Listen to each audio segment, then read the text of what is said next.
Hi అండి, ఈరోజు వీడియోలో పుదీనా చట్నీ ఎలా ప్రిపేర్ చేసుకోవాలో చూసేద్దాం. ముందుగా ఒక కడాయి తీసుకుని దానిలో 2 టేబుల్ స్పూన్స్ పల్లీలు ఫ్రై చేసుకోవాలి. నెక్స్ట్ వచ్చేసి దీనిలో 1 టేబుల్ స్పూన్ ధనియాలు యాడ్ చేసుకోవాలి. అలాగే 1 టీ స్పూన్ జీలకర్ర యాడ్ చేసుకుని ఫ్రై చేసుకోవాలి.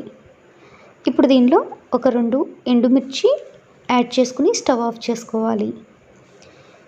ఇవి చక్కగా ఫ్రై అయిపోయినాయి కాబట్టి వీటిని ఒక ప్లేట్లోకి ట్రాన్స్ఫర్ చేసుకుందాం.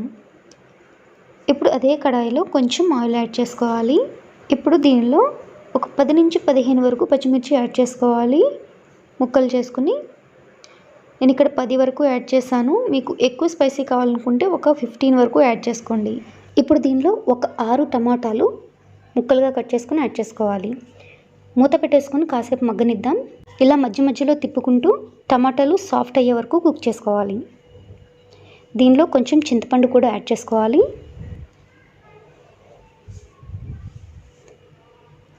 ఆల్మోస్ట్ టమాటాలు సాఫ్ట్గా అయిపోయినాయి. కొద్దిగా పసుపు యాడ్ చేసేసి మరొకసారి మూత పెట్టేసి కొంచెం మగ్గనిచ్చుకుందాం. ఇలా మగ్గితే సరిపోతుంది.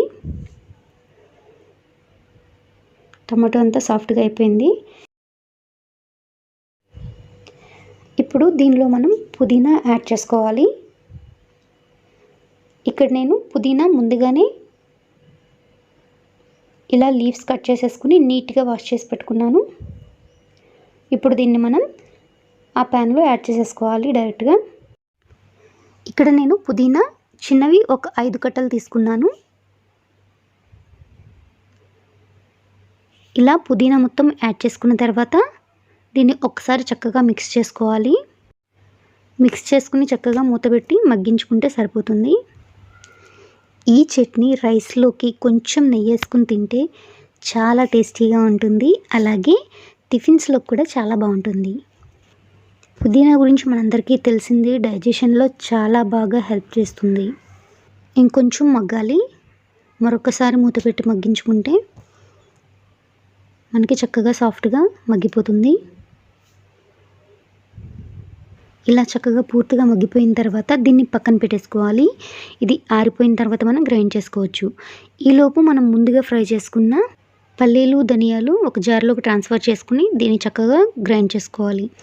ఇలా గ్రైండ్ చేసుకున్న తర్వాత దీనిలో పుదీనా అలాగే తగినంత సాల్ట్, దీంట్లో నేను వెల్లుల్లి కూడా ఒక 4 యాడ్ చేశాను. క్లిప్ మిస్ అయింది, అది కూడా యాడ్ చేసుకోండి. ఇలా గ్రైండ్ చేసుకోవాలి. ఇప్పుడు దీనికి మనం పోపు పెట్టేసుకుంటే మనకి పుదీనా చట్నీ టేస్టీగా రెడీ అయిపోతుంది. ఇక్కడ పోపు దినుసులన్నీ యాడ్ చేస్తాను. శనగపప్పు, మినపప్పు, జీలకర్ర, ఆవాలు, అలాగే వెల్లుల్లి బాగా దంచి వేసుకోండి, మంచి స్మెల్ వస్తుంది. అలాగే ఎండుమిర్చి, కరివేపాకు, ఫైనల్గా కొద్దిగా కొత్తిమీర యాడ్ చేశాను. ఇప్పుడు దీనిలో మనం గ్రైండ్ చేసుకున్న చట్నీ కూడా యాడ్ చేసుకుంటే సరిపోతుంది. చట్నీ యాడ్ చేసుకుని చక్కగా మిక్స్ చేసుకోవాలి. మనకి పుదీనా చట్నీ టేస్టీగా రెడీ అయిపోయింది. ఇది రైస్లోకి కొంచెం నెయ్యి యాడ్ చేసుకుని తింటే టేస్టీగా చాలా బాగుంటుంది. మీకు కనుక ఈ వీడియో నచ్చినట్లయితే తప్పకుండా లైక్ చేసి సపోర్ట్ చేయండి. అలాగే మన ఛానల్ని ఫస్ట్ టైం చూస్తున్నట్లయితే తప్పకుండా సబ్స్క్రైబ్ చేసుకోండి. పక్కనే బెల్ని కూడా యాక్టివేట్ చేసుకోండి.